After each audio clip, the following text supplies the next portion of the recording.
Hey there, it's been a little over a week or so since I've posted one of these videos sharing some encouragement from the Word of God, and I haven't forgotten or decided that it's unimportant, but as life is starting to get back to normal a little bit, things have gotten pretty busy in my life at home and at church, and we're just trying to continue to adjust, as people are saying all over the place, to the new normal, right?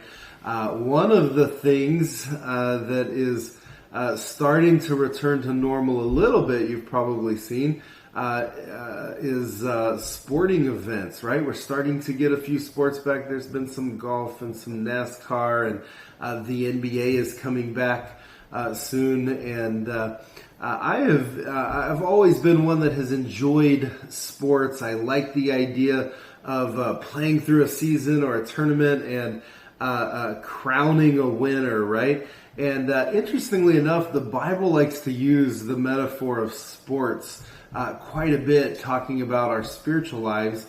And Peter does that as well. Paul does it quite a bit, but here in 1 Peter chapter 5, Peter says, when the chief shepherd appears, you will receive the unfading crown of glory. Now, when people compete in a sporting event, they get something that is usually worth quite a bit, but in the grand scheme of things, it is eventually going to fade and become corrupt. But the Bible promises us something far greater than a trophy or even financial compensation for a victory. The Greeks were competing for a crown of like a wreath that they would place on their head. That's where this word crown comes from.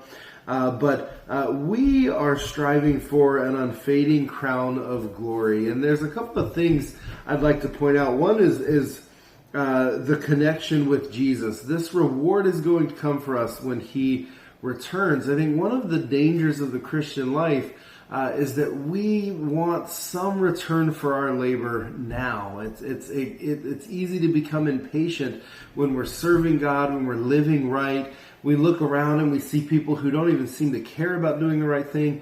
They're being rewarded, it seems like. They're living good lives. Their life is kind of easy, and ours is hard, and we struggle. But our reward is not promised now, even in this life. It's promised at a later time. It's promised when Jesus returns, and He's referred to here as the chief shepherd. He is the one that is ultimately responsible for taking care of us. He's watching us. He's observing our behavior, and He is going to reward us one day. And the reward we receive then is going to be one that is unfading. Nothing can change it. Nothing can take it away.